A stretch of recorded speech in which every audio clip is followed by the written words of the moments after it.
So welcome back to the channel, and as you can see, on a totally different property than the one that you are used to seeing. But this is actually the story about why I chose to, one, keep my old tiny house, at least for now, and two, move it to this property. So if you're one of the people who actually wondered about what actually did happen to my old tiny house, this is the video for you. So, but the story is actually that I originally wanted to sell my old tiny house and then get some money out of it so I could finance the building of my new house. So in a sense, I actually borrowed the money to build the new house from myself because I had some savings, and then I promised that I will get it back by selling the old house. But I also realized that I needed to do some repairs on the house, on the old house, before I could sell it, and I just didn't have the time and the energy to do it while I was also building the new house. And I couldn't just have my old house being parked up at the parking lot because it's a common area, so I promised that I would move it this spring. So the question was, where should I move it to? Because A, I would need to sell it to move it, or B, I would need to find a different property where I could put it on. And then that led me to the idea that I could maybe ask my sister if she could imagine putting some of her money in a new property. Because then she could gain the increased property value that will happen naturally over time, at least in this area. And then I could just pay the taxes and do all the maintenance on the property and use it as kind of like an extra property.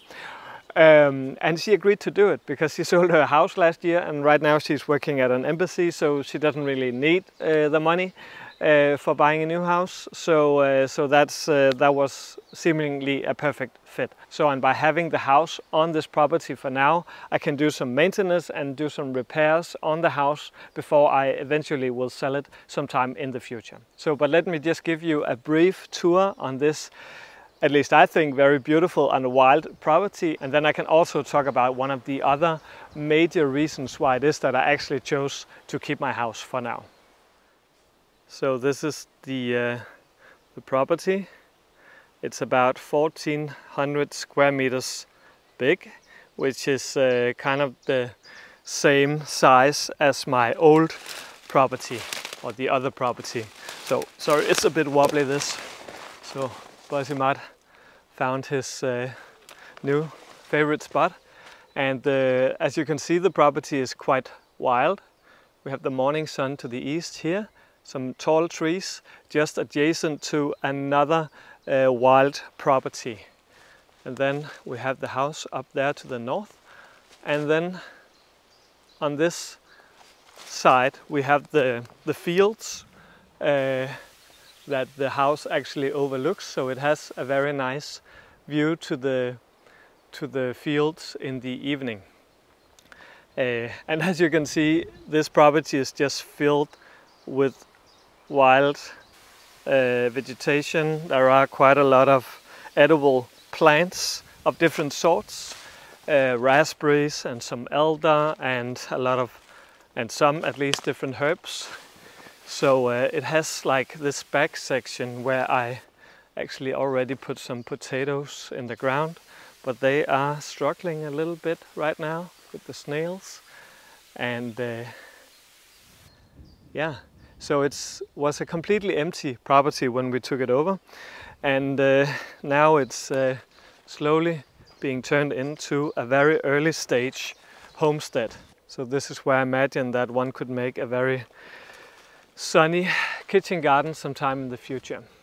And up here by the house there is a small path that I made, and then it's actually just next to a dirt road on this side. So there is once in a while some traffic out there, but it's not too much.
So, but another big reason as to why I chose to keep my house, at least for now, was that I realized, and I think that actually someone also on this channel suggested it to me at some point in a thread, but I realized that the house might be serving me better in the long run if I actually choose to rent it out at least for a while before I sell it. And that is something that I've been very happy to do for a number of years now, that I've been renting my home out to people so that they could also experience how it is to live off the grid in a tiny house.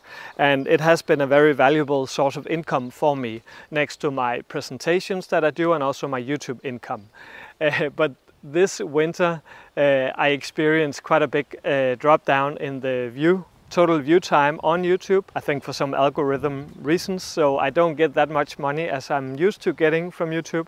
And then also I haven't had the time or the energy to actually travel around in the country and do presentations, let alone selling myself to organizations that would hire me to come out and do presentations. So, and at the same time, I've been spending all of my savings on building the new house. So I needed to figure out other ways for me to get some income.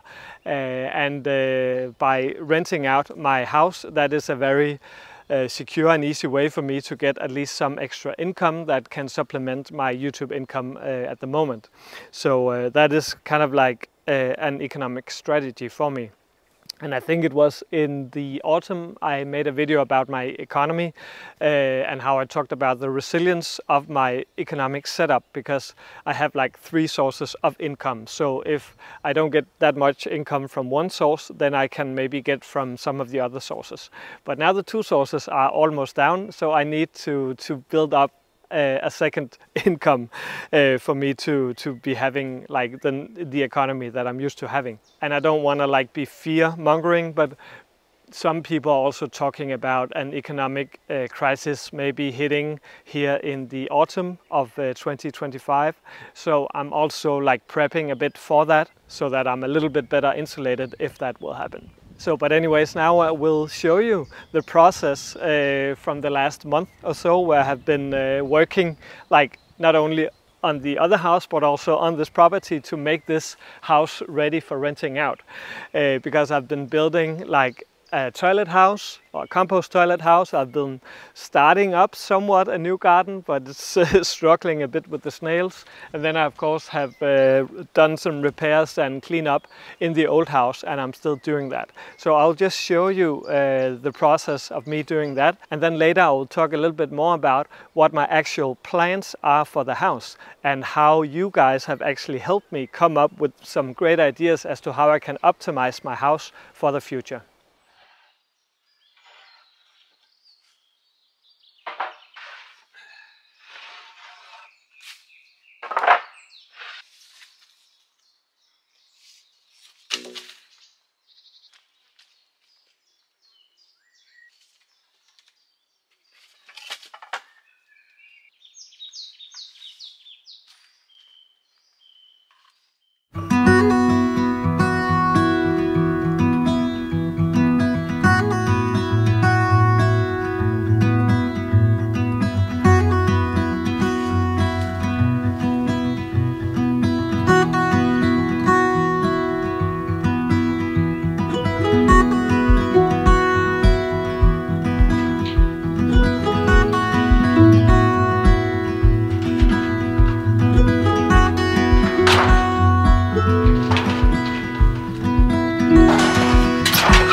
So welcome back to my old tiny house.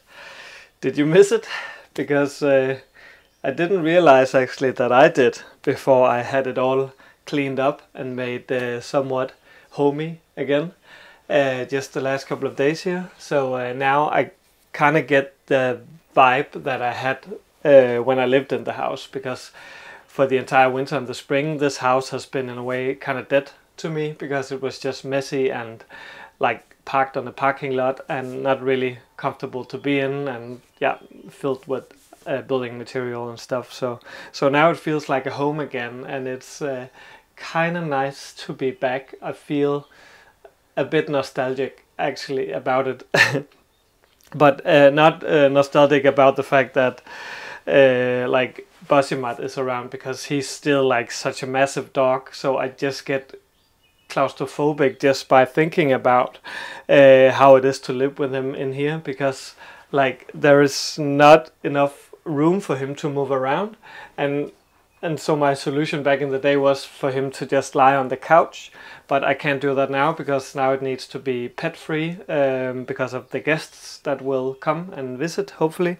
So I can't have him that much in the house actually, but I have some plans for this house, because I think I will not only repair the house on the outside, I will also upgrade the off-grid capabilities of the house, because it is off-grid now, but I'll make it so it becomes a bit more comfortable to live in here even though it's off-grid. So for instance, the tap in the sink, I will install the same 12-volt tap that I have up in the other house, in the main cabin. And then out here in the back room, this is actually also a suggestion from some of you guys, but I'll turn it into a more functional technical room, also with the ability to take an off-grid shower out here, because right now it's kind of like complicated, because you need to get some water from the outside, heat it on the stove, and then put it into a bucket and mix it with cold water. But I think I have figured out a solution where I can store rainwater, clean rainwater underground in a barrel, and then I can pump it up with a 12-volt pump, just like the one that I have in my annex up by the main cabin. And then I will have the same solution with a gas heater that heats up the water and then sends it into the shower. So it will be a completely off-grid shower that runs on rainwater. So that is the plan for now. And then out in the technical room I will also have the batteries for the house. And right now the house is actually running on 230 volts of power. But I think I will change it to only 12 volt, because then it means that my house can actually last a longer time in terms of battery time if I do that. So I think I'll have maybe 4 12-volt batteries connected in parallel out here in this room, and then the water pump and all the technical stuff, so it's much easier for me to access, because right now I need to open the sofa lid if I want to see what the state of the batteries is, and that is not very practical. So it's just much easier for me to have it out here in this room. And then I have already made some shelf space back in the day, so I will utilize that for keeping a lot of dried food for my guests, so that in principle they can actually just survive out here by just eating what I have, and then they can just pay for whatever food that they use. And on the outside of the house, I think I also will experiment with some new off-grid projects, because this property is actually much better suited for off-grid living than my own property is, because it has more sun coming in, because there are less trees, because it's not directly in the forest. And then it also has some wind, So I think I will utilize the wind by putting up a wind turbine and connect it to my 12-volt batteries. So it will just be a 12-volt wind turbine. And I imagine that in the autumn the winds can blow quite heavily out here. So it would just be perfect for me to have that, because as I mentioned, the house is just next to the fields over there. So a lot of wind from the west will come out onto the house from that direction. So it would just be perfect with a wind turbine. And then I think I also will try to install, I don't know what it's called, this solar heat collector that creates hot air from solar energy and sends it into the house, because I might as well just install that here on the sunny side of the house. And then of course there is the garden out here, which is potentially pretty big, because the sunny area is so massive compared to what it is on my own property. But I won't be having like 2 kitchen gardens in a traditional sense, because it would just be too much work for me. But if the slugs down here will allow it, then I can actually grow quite a large volume of like things like pumpkins and potatoes and maybe corn, because I have the space for it, really. And then that means that I could actually be like pretty self-sufficient in time. But I think I'll just have to keep it very simple. So maybe just a few crops and then just a large amount of them. I'll just try to keep it pretty, pretty wild as it is, because I kind of like it, and it gives me this feeling of being out in the wild and not having all those responsibilities, because it's just like a place where you can just relax. So I think I'll primarily keep it as that. So I think that was all from me for today. I hope you weren't too shocked about the fact that I got a new property for my old tiny house, and that you can understand why I did as I did. And yeah, also looking forward to showing you guys all of the projects. I will go in and out of this property on this channel for the foreseeable future, so that you can follow along and see what happens down here. So you don't have to be confused about the fact that I sometimes shift properties, because that is kind of my reality right now. But thank you so much for watching, and I hope you really enjoyed it and maybe found some inspiration. And see you again next time up by the other cabin.